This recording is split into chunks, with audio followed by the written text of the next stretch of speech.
Hey guys, and welcome back to my channel. So I am back with another video, and this is day 3 of Storytime weekend. If you have not checked out the other 2 days, make sure to go do that after watching this one. You don't have to watch them before this one. They will both be linked in the description box down below, along with all of my other story times. So the last story I have to tell is about, as you can see by the title, well actually I'm not really sure I'm going to title, but it's going to be something like more sweet mate drama. And I say sweet mate and not roommate because a lot of you found my channel from my extra roommate from hell story, and that's completely different. That was about how my roommate had a friend who, she was not like Dorothy or Toto, okay? She didn't want to go home. And that was my roommate. The way St. John's set up, it's all by suites. So in each suite there's a certain amount of rooms, and then the people who live in them together are roommates, but the people who live in the suite all together are suite mates. And this story is about one of my suite mates. So we're gonna name her Maddie. So I was the first person who moved into the suite, and Maddie moved in right after me. So me and Maddie got like an early start on being cool, and we were cool. She was the only person who brought a TV, so we bonded over the TV before anyone else moved in. And we were cool just in general. Like, we did things on campus together. Like, we were friends. The only thing about Maddie is that Maddie, for the life of her, could not remember her storm card to save her life. Now, a storm card at St. John's is basically like your life. It's what gets you into the dorm buildings. It's what gets you into the library. It's what gets you, you know, like mail, printing, into the cafeteria. That's why it's so expensive if you lose. It's basically your student ID. But that's why it's so expensive if you lose it. And for the life of her, she could not remember to bring that with her whenever she left the suite. So she never texted her roommate. They didn't really click like that. Every single time she would text me, and I would have to go get her storm card and bring it down to her. I didn't really care, you know, like, it happens to everyone. I've forgotten my storm card before. I've had to call Shaquise like, hey, come let me in. So I never made a big deal about it, but it's something that happened a lot with her. So one day, my roommate Shaquise and I decided to go to our friend okay, well, we're just going to call her Sleia because it already came out of my mouth. Our friend Sleia's room. She lived in the building right next to ours. Sleia was an RA, so she had a room all to herself. Who wouldn't want to chill with a friend who had a room by themselves? Instead of, you know, like in a suite with other people that you don't know, you don't like, whatever. And you guys might remember Lacey from the story I told in my Q&A. She was there too. So it was the 4 of us in Sleia's room, and roughly, I don't know, 10-15 minutes after I got to Sleia's room, my phone died. I wasn't that worried about it because I had already said goodnight to my parents, so I wasn't really worried about a text or a call from them, even though now that I think about it, you know, emergencies do happen, but I'm young. We don't think about stuff like that. And my friends know it takes like 3 to 5 business days for me to respond to your text messages, so there was no need for me to have a charged phone, so I didn't bother charging it in Sleia's room. So I want to say around 1 or 2 in the morning, Shaquise and I decided to go back to our dorm building, so we head back, head up to the suite, open the suite door, and Maddie's room is like right across from the suite door.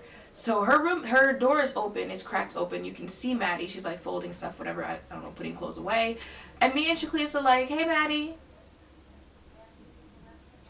Dust, like, did not say anything to us. So we just kept going to our room, and we get into the room, close the door, and we're like, did she just completely ignore us? And Shaquise is like, yeah girl, I don't know what's going on. But so I plug my phone in so I can start getting charged, and the second that thing like got some energy, boosted up, turned on, I start getting notifications.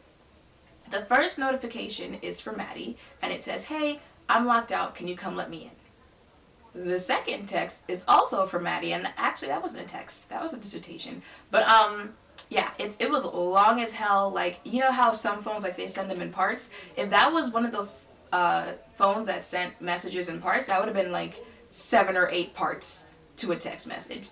And Maddie is going off on me, okay? She's like, you know, if you don't want to be friends, that's fine, whatever, but I just think it's funny how you ignored my text message and you left me outside and it was cold and da-da-da-da. I mean, I can understand if, like, I've been annoying you by asking you to come bring me my storm card, but, like, the least you could have done was respond. Like, she went in on how I ignored her, and I was mad at her because she was always asking me to bring her storm card, and she was cold and da da da.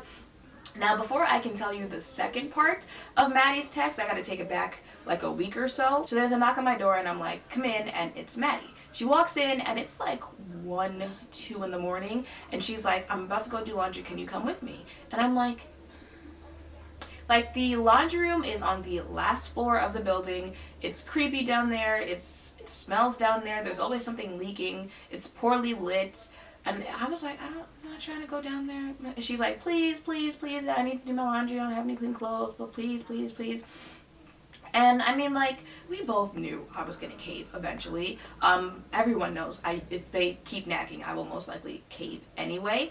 I wouldn't want her to go down there by herself anyway. It is a male and female building. So right before I cave, she throws in, if you come with me, I'll give you $10. And I was like, $10 to come watch you do your laundry? All right, let's go. So I went with her to the laundry room. She does her laundry. We come back up to the suite, and before I'm going back into my room, she grabs onto my arm and she's like, here. She hands me $10. And I'm like, girl, that was hours ago. Like, I've already forgotten about that. Like, just good night. And she's like, no, I said I was going to give you $10. Here's $10. So I took the $10. Now, fast forward back to the second part of her text message. The second part of her text message says, I just think it's funny that I had to pay you $10 to come do laundry with me. Like, what type of friend is that? Friends don't charge friends to do things with them, and friends shouldn't have to pay friends to do things for them. And she's basically throwing it in my face that she gave me the $10 as if, like, the only way, people can get me to do things for them is if they pay me for it. And she's just going in and in. I gave you guys like a summary of this text because it was long as hell. I don't even have the text anymore. New phone, who dis?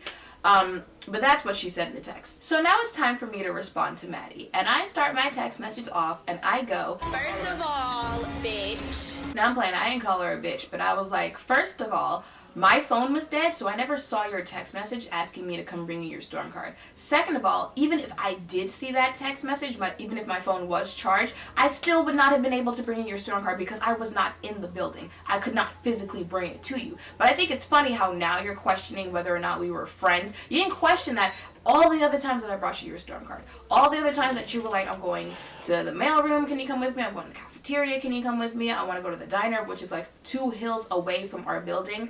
All those other times, you didn't question whether or not I was your friend. But the one time I can't do something, now you don't know if I was your friend. Okay. And as far as the money goes, it was never that deep, boo-boo. You can have your $10 back.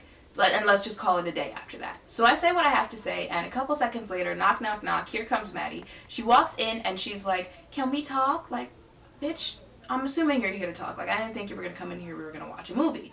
So, pause. Before I say what actually happened with Maddie, let me know in the comments down below if you were Maddie and you acted how you acted and then you got my response and realized, like, what you thought isn't what happened. Let me know in the comments below what you would have done. Go ahead. I'll give you some time. Go ahead. Go. Okay. So, she walks in and I think we can all tell what I was expecting her to say. But she stands there and then she goes, well, you need to understand where I'm coming from. Like, I said what I said because I felt like I was annoying you. I felt like, you were ignoring me. I felt like I thought, I did, I said, I.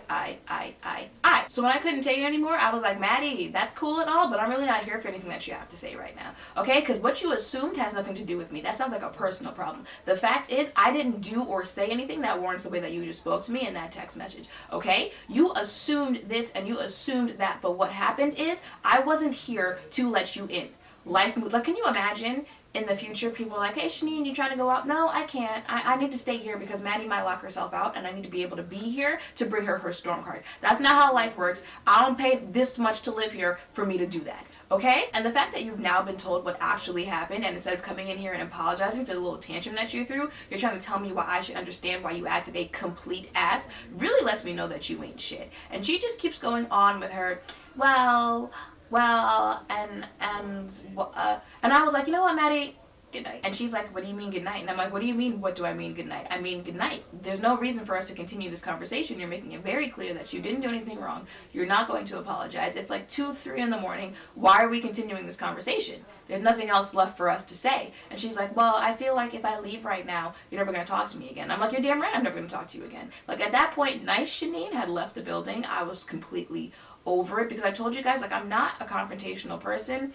I don't do the whole back and forth thing. I don't have the time or the want for this whole back and forth thing. But I feel like when I'm nice Shanine, people take that as, oh, let me try her. And it's not until I start talking to you like this that you fall back. And it's like, really? I guess this is the only thing that you understand. And of course, when I do start talking like this, oh, now I'm a bitch. Now she's the black bitter girl. And it's just like, I don't understand. Like, you're only as good for people as what you can do for them. When you can't do for them anymore, now you're not a good friend. Now you don't. Now you're not this. Now you're not that. No, what really happened is you weren't shit all along, and I just didn't realize that. So I'm like, I've said what I've had to say.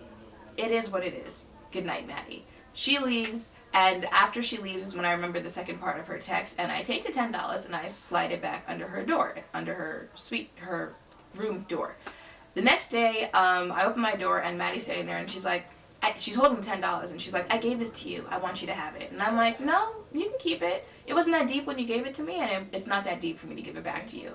And I went on about my day. Now, if any of you are wondering if Maddie and I are still friends, we are. I know.